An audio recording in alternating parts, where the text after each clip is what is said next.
Well, to say Curt Hawkins lives in his own world would be a bit of an understatement. Yeah, Curt Hawkins is a bit delusional, Michael, but let's see what he can do here tonight.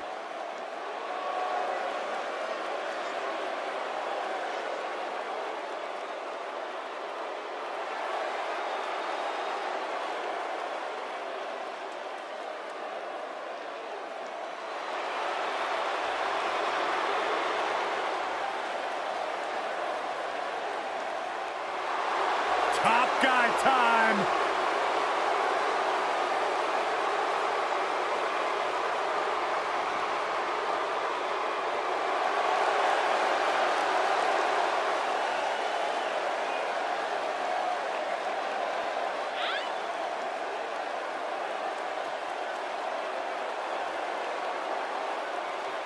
No flips, Byron. Just fists. Tag team specialists. There may not be a better team in all of WWE right now than Dawson and Wilder. Great tag teams are on the same page. These two are in the same syllable. Like you and I, Corey. What about me? What about you?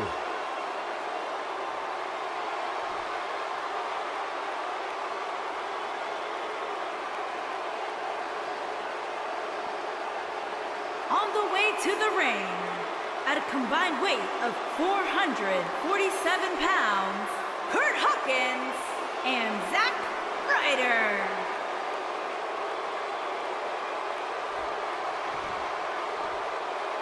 And their opponents, at a combined weight of 446 pounds, they are the Raw Tag Team Champions, Scott Dawson and Dash Wilder, the Revival.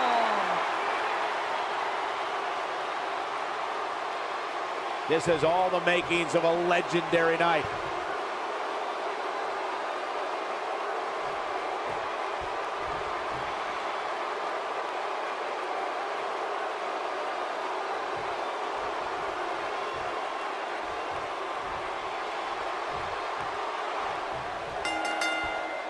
Both legal men are in the ring and set to start things off here. Wow. We're ready to go. Scoop slam!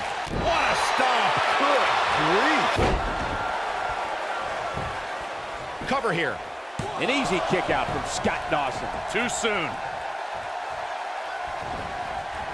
This might be it! Oh, my. There! That was vicious. His shoulders are down.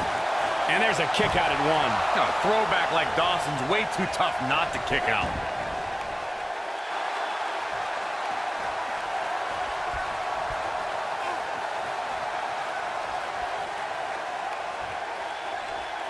For many years, members of the WWE Universe and the WWE locker room have felt that tag team matches should have two referees.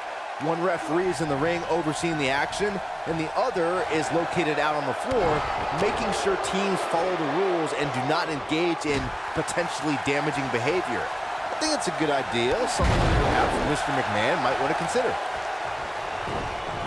Byron, earlier you raised a point that people have been talking about for years, and that's a second referee being appointed to tag team matches. I remember WWE Hall of Famer and former WWE President Gorilla Monsoon used to express his strong advocacy for two referees being appointed to tag team matches. It's something that's been talked about for decades, Michael, and I don't think it's ever going to happen. We've seen it on occasion, but I think it's best to let the superstars be responsible for themselves. And the appointed official for the match needs to do the job they're paid to do. I don't think it's that much to ask. You gotta believe this one's over. Over the last few years, the tag team scene in WWE is hotter than it's ever been. One of the teams that has shined brighter than any other is the New Day. Xavier Woods, Big E, and Kofi Kingston are two-time tag team champions. But it was their second reign that put the New Day name in WWE history books forever.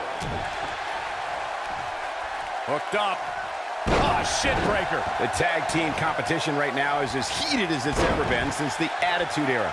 Everywhere you look, there's another tremendous tag team combination looking to make a run at the WWE Tag Team Gold.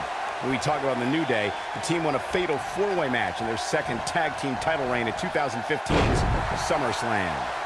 I may think the power of positivity stinks like a bag of rotting garbage, and that Woods, Kingston, and Big E are idiots, but I'll give the New Day this. They're one of the greatest tag teams ever, and what put them in that category was when their tag team championship reign lasted a record-setting 483 days. Tag team history was made when the first ever SmackDown Tag Team Champions were crowned at Backlash 2016. The unlikely duo of Rhino and Heath Slater caught lightning in a bottle and ran through the tag team title tournament. In the finals, Rhino and Slater took on the Usos to see which team would be the inaugural Tag Team Champions.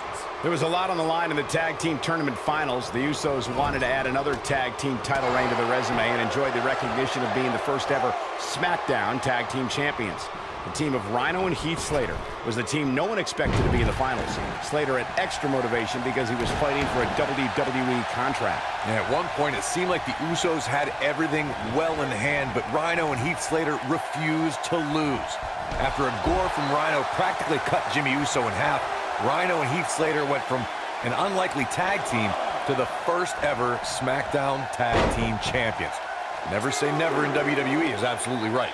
In order to be a premier tag team, a superstar and their teammate must have that continuity where they're a well-oiled machine inside the ring. I'm talking about classic techniques like cutting the ring in half, isolating your opponent, relegating them to your corner, and making frequent tags so that the fresh man is always in the ring.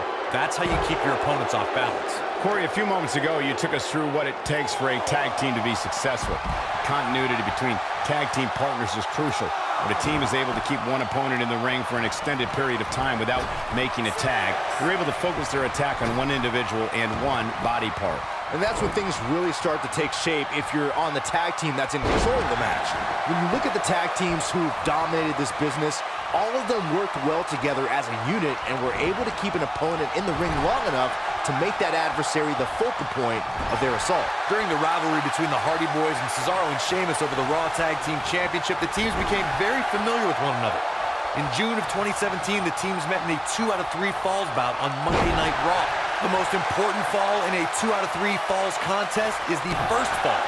If a team can win the first fall, that sets the tone for the rest of the match, and your opponents are playing catch-up. The 2 out of 3 falls match that saw the Hardy Boys go at it with Cesaro and Sheamus was a throwback of sorts. Throughout the 1960s and 70s, championship title defenses and grudge matches were often decided in a 2 out of 3 falls format. Cesaro and Sheamus didn't waste any time and scored the decisive first fall after a brogue kick rocked Jeff Hardy. Cesaro and Sheamus wanted to continue their domination of Team Extreme, but the Hardys had other ideas as Matt tied things up at 1 fall apiece after a twist of fate on the Swiss Cyborg. After a swanton bomb by Jeff Hardy, the match broke down and the third fall was ruled a double countout. In a tag team contest, a superstar and partner lock up against another duo. Unless there's a special stipulation added to the match, the traditional rules of a singles match apply in terms of winning the match via pinfall, submission, countout, or disqualification. In a standard tag team match, one competitor is in the ring against an opponent, and their teammate is in their corner standing on the ring apron. I should also point out that the competitor in the ring, as far as the referee is concerned, is the legal man. Only the legal man can attempt to score a fall over an opponent or be defeated by an opponent. Look at Zack Ryder. Zack Ryder with a Rough Rider! That's called making a... Can he do it here?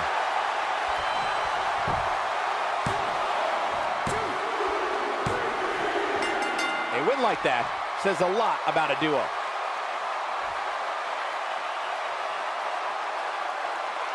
Let's take another look at what made that matchup so memorable.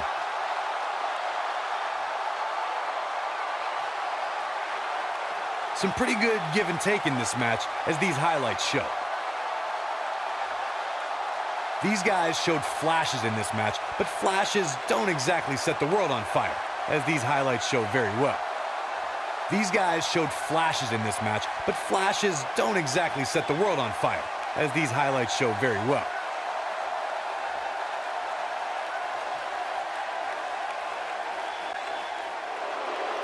Here are your winners and new Raw Tag Team and Curt Hawkins and Zack Ryder. Sending a message to the entire locker room with that win. Hey, this isn't just about going out there and making sure everybody's entertained. You gotta win your matches. And that's exactly what happened here. A will to win was on display. These teams really put it all on the line in this tag title match. I hope you enjoyed it. Thanks for watching.